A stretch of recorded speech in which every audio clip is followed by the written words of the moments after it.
Assalamualaikum everyone. Today we are going to discuss third equation of motion, class 9th physics unit number 2. Third equation of motion को discuss करने से पहले आप लोगों को first equation में ग्राफ को देखना पड़ेगा। फर्स्ट इक्वेशन में हमने ग्राफ को डिस्कस किया था और याद रहे मैं तीनों को डिफरेंशिएट कर देता हूँ। फर्स्ट इक्वेशन में हमने लिया स्लोप ऑफ लाइन, ये स्लोप लिया। स्लोप फाइंड करने के लिए हमने क्या कहा था, बी सी बाय ए सी हमने किया और एक्सेलरेशन की वैल्यू निकल आई। सेकेंड इक्वेशन में हमने एरिया ऑफ ट्रायंगल और एरिया ऑफ रेक्टेंगल को ऐड कर लिया, तो s is equal to v i t plus half a t square proof हो गया था। थर्ड इक्वेशन आज हम टोटल एरिया ले लेंगे, टोटल एरिया। अब मैं आपसे यहाँ पे पूछता हूँ कि टोटल एरिया यहाँ पे अब क्या है, तो आप कहेंगे देखें इस ट्रायंगल को पहले समझ लें कि ये ट्रायंगल एक्चुअल में है क्या। भाई ये ट्रायंगल हमारे पास है, ये वाली साइड देखें, मैं सारी साइड्स ले रहा हूँ, ओके कर रहा हूँ और साथ टिक कर रहा हूँ। ओ ए ये ट्रायंगल हमारे पास असल में ये शेप हमारे पास ऐसे है, मैं आपको बता दूँ ये शेप हमारे पास ऐसे है। ये साइड हमारे पास नहीं है, ये देखें ये फाइनल वेलोसिटी है, ये जारी है, ये कंटिन्यू है। ओ है, ए है, बी है, डी है, ये साइड हमारे पास है। तो मैं आप लोगों से पूछता हूँ कि यार इस साइड का क्या नाम है, तो आप कहेंगे ओ ए, ये मैंने टिक कर दिया, मैं लिख भी रहा हूँ साथ साथ, ठीक है।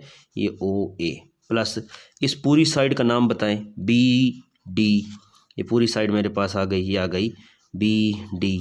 अच्छा चूँकि ये हाफ है, क्योंकि ये हाफ है, किसी भी चीज़ को हाफ करना हो हम डिवाइड करते हैं टू पे, ये हाफ ये भी आ गया, मैंने ये भी टिक कर दिया, ठीक है। उसके बाद नीचे जो है हमारे पास ओ डी, ये टाइम है, तो ये हमारे पास ओ डी भी आ गया और टोटल एरिया को डिनोट करते हैं एस से। इसी चीज़ को अब मैं सेपरेट लिख देता हूँ, ठीक है जी। आई रिपीट कि फर्स्ट इक्वेशन में हमने स्लोप ऑफ लाइन लिया, सेकंड इक्वेशन में हमने ट्रायंगल और रेक्टेंगल के एरिया को ऐड कर दिया और थर्ड इक्वेशन में हम टोटल एरिया ले रहे हैं, टोटल शेप।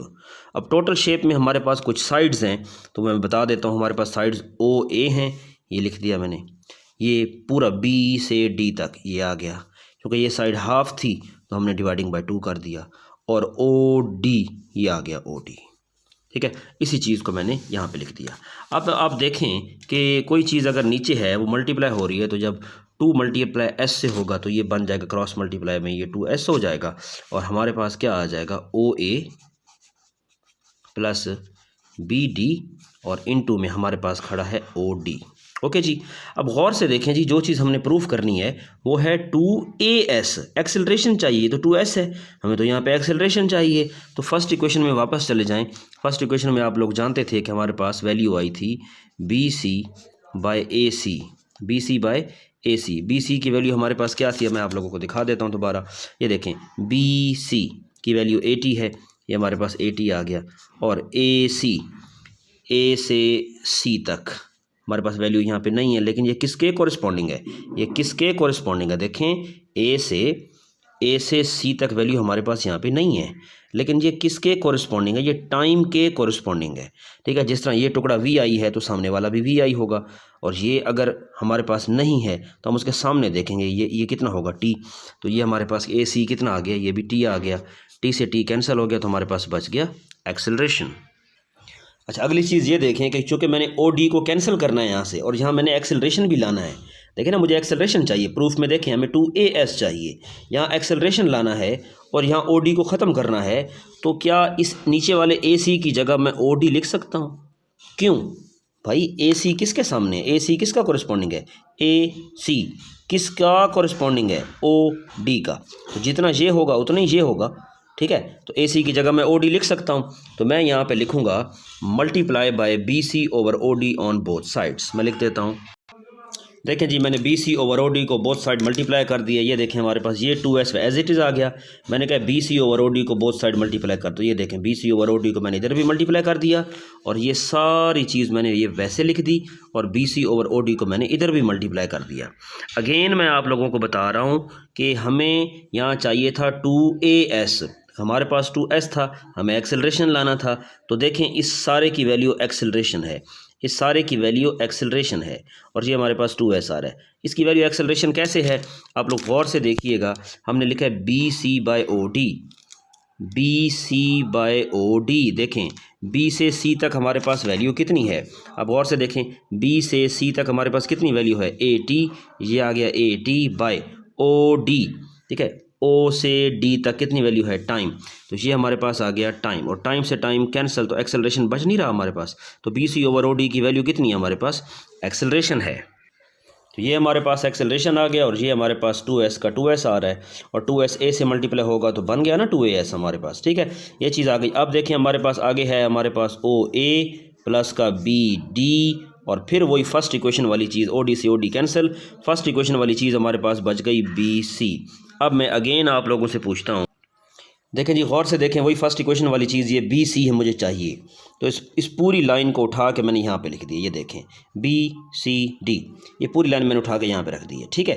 अब मुझे बी सी बचाइए, मतलब बचाना है बी सी को, मुझे ये चाहिए बी सी, तो बी सी अगर मुझे बचाना है तो मैं क्या करूँगा, मैं मुकम्मल में से दूसरे वाले को क्या कर दूँगा, माइनस। यार देखें मुझे बी सी बचाना है तो मैं मुकम्मल में से दूसरे को क्या कर दूंगा, माइनस, तो बी सी बच नहीं जाएगा, तो मुकम्मल मतलब बी डी, ये मुकम्मल, माइनस किसको करना है, दूसरे हिस्से को, सी डी, तो ये देखें, तो मैं बी सी को लिख सकता हूँ B D minus C D, ठीक, फर्स्ट इक्वेशन में भी हमने लिखा था, तो हम लिख सकते हैं बी सी को, ये ओ ए एज इट इज़ आ गया, ये प्लस बी डी मैंने वैसे लिख दिया, और इस चीज़ को ज़रा गौर से देखें, मैंने बी सी को मैं लिख रहा हूँ B D minus C D, तो बी सी की जगह आ गया B D minus C D, ठीक है जी। अब इनकी ज़रा वैल्यूज़ पुट करने की बारी आ गई है, तो गौर से देखें ओ से ए तक कितनी वैल्यू है, अब ओ से ए तक वैल्यू देखें तो नहीं है, तो यार उसके कोरिस्पॉन्डिंग देखें ना कितनी वैल्यू खड़ी है, वी आई, तो ये हमारे पास इसकी वैल्यू आ गई वी आई। बी डी की वैल्यू कितनी है, बी डी, बी से डी तक, भाई बी से डी तक मुकम्मल की वैल्यू मैंने आप लोगों को बताई थी, वो वी एफ है हमारे पास, ठीक है, तो ये हमारे पास इसकी वैल्यू आ गई V F. Again B D, अभी बी डी की वैल्यू हमने लिखी है V F minus C D, फिर सी डी की वैल्यू कितनी है भाई, ये सी से डी तक कितनी वैल्यू है, वी आई, ठीक है जी, ये हमारे पास आ गया वी आई।